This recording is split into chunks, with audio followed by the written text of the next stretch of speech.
Ever since the last election 3 years ago, America has been deeply divided. We the people are taking our country back. And Trump is giving it to us. Go get her, she's yours. Now the country is once again preparing for one of its most contentious and consequential presidential races in its history.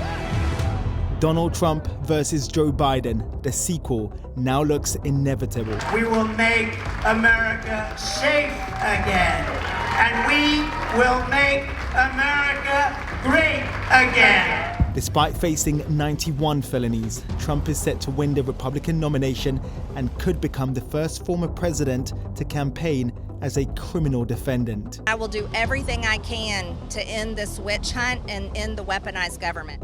Joe Biden says he's the only Democrat who can beat him. Democracy is on the ballot. Your freedom is on the ballot. But his critics say not only is he unpopular, but he's just too old. This protester has disrupted the president as he's given his speech, and as you can see, they're trying to remove her.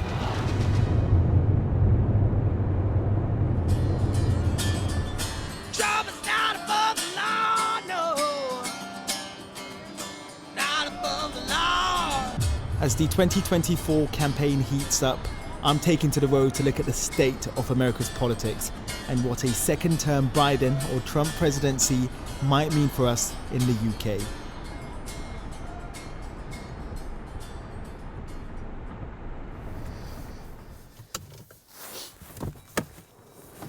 Now, the race for the White House officially begins here in the Midwestern state of Iowa, and this might be the coldest ever caucus in history, but that hasn't stopped the candidates crisscrossing across the state in order to win votes to become their party's nominee for president. This is where the Republican selection process begins, and these Make America Great Again supporters are braving the blistering cold to catch a glimpse of Trump. I want to know his secret to maintaining such strong loyalty among evangelical Christians. He just means America. He just stands for American values. So for you, America First is what he represents? Yes. Can I ask you, there are some people who see him as a godlike figure, No. a messiah. No, I don't believe that, and I don't think that people should see him as in that manner. Why is that?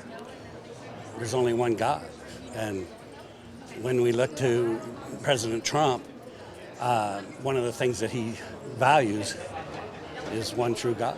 But there are some people like 63-year-old Dean who believes Trump is anointed and has been chosen by God to lead. I believe that God sent him here to protect us and help us. That's how much he means to you. Yes, he's a good man. He really is. Preach from the Capitol to the upper level. That might be why his supporters are more committed than ever. We will never give up. We will never concede. It doesn't happen. You don't concede when there's theft involved. They believed him when he said the 2020 election was stolen. Some of them even stormed the US Capitol. But never before has a candidate pursued the presidency while facing 91 criminal charges involving allegations of election fraud, mishandling classified documents, and falsifying business records in order to cover up hush money paid to adult film star Stormy Daniels.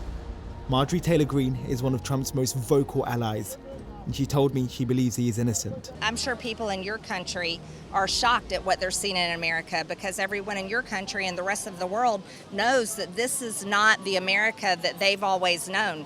And you want to know something? I'm going to tell you right now, this is not the America that I've always known either. And I stand with President Trump, and I will do everything I can to end this witch hunt and end the weaponized government. So this is less about justice and more about some sort of vendetta? No, this is injustice. This is what you're watching today in our country is the Biden administration is using the Justice Department, and they're colluding with these state DAs all to try to stop President Trump from winning the 2024 election.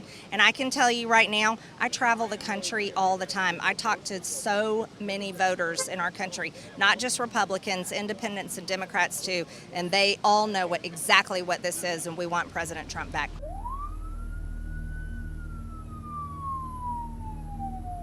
We did nothing wrong at all, and we have every right, every single right, to challenge an election that we think is dishonest, that we think is very dishonest.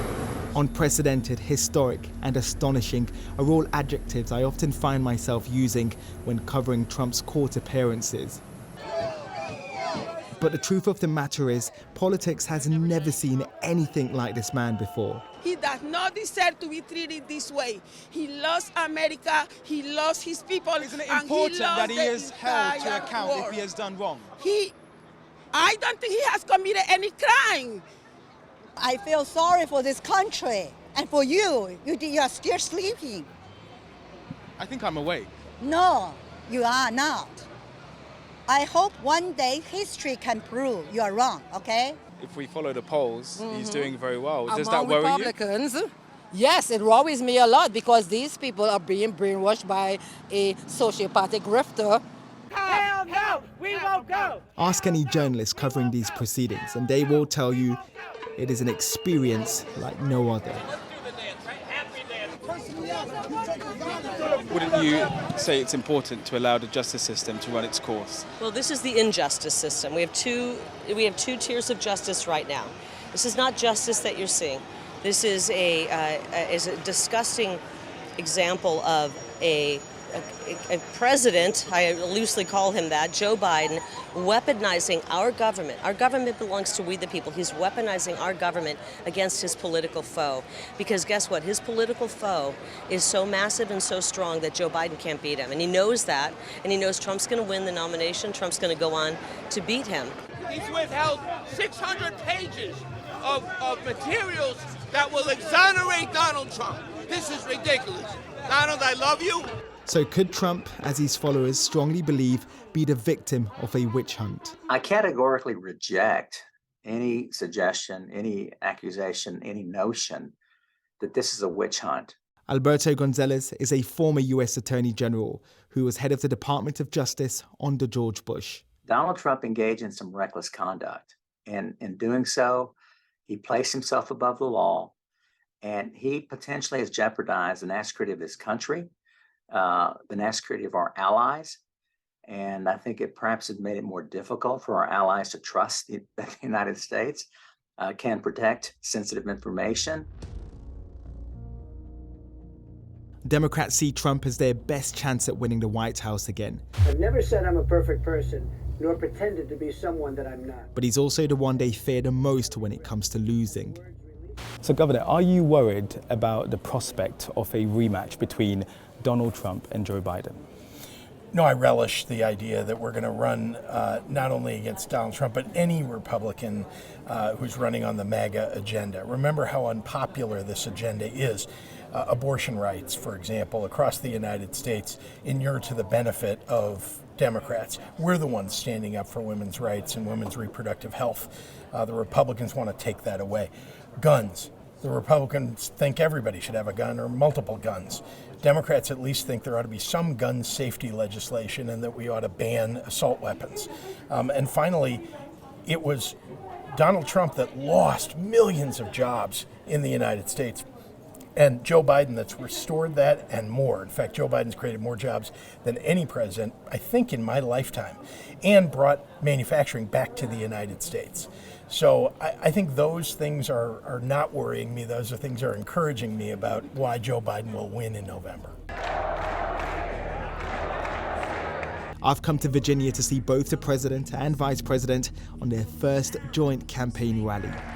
Kamala Harris kicked it all off with a speech about abortion rights, an issue affecting millions of women in this country.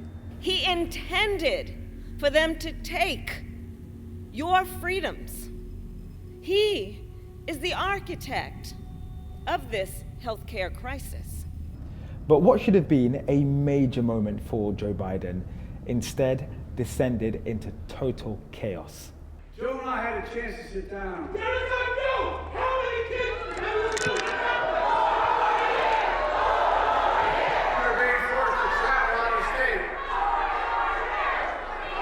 What we saw happen next was a full-on demonstration showing the anger of young people and some Muslim Americans over Biden's handling of the Hamas-Israel conflict.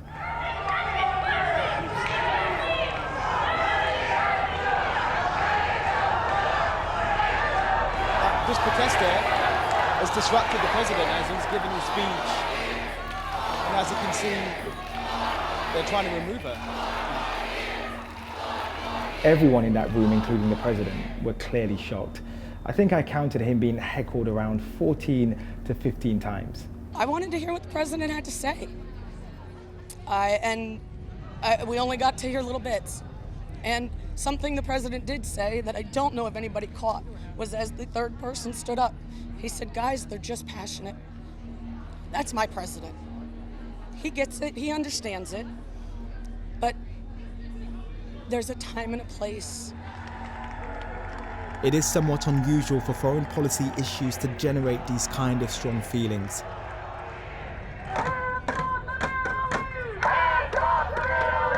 I've come outside the rally to meet the protesters who were removed. Supporters of the president said what you did was disrespectful. No. As long as there is a genocide going on in Gaza, a genocide that is killing women, killing over 11,000 children, 70% of the 25,000 killed are women and children. As long as that is going on, every time is the time and place. Palestine is going to be the issue this year. And if President Biden can't understand that yet, then maybe he doesn't belong in the Oval Office next year.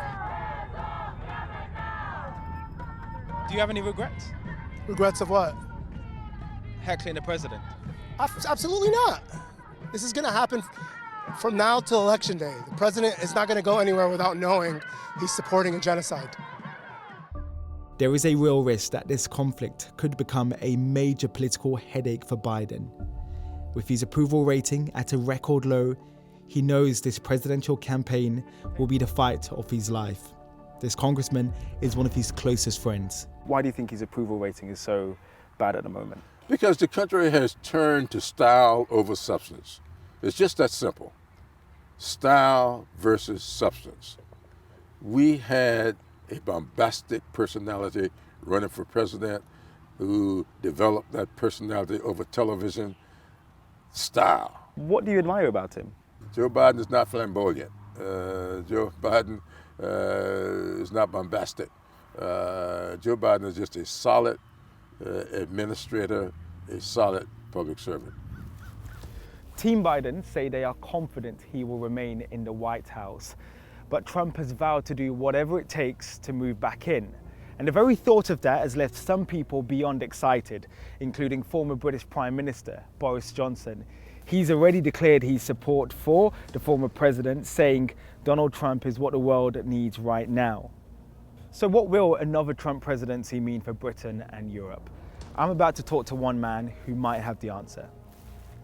I think it would be erratic, unpredictable, chaotic, uncertain, and I think that is the central part of the problem. He doesn't see the world in any sort of strategic way, and he doesn't behave that way. That's in contrast to Biden, who's just weak. John Bolton is a Republican veteran on foreign policy and spent just over a year in Trump's administration. Do you think Boris Johnson is right about another 4 years of Donald Trump?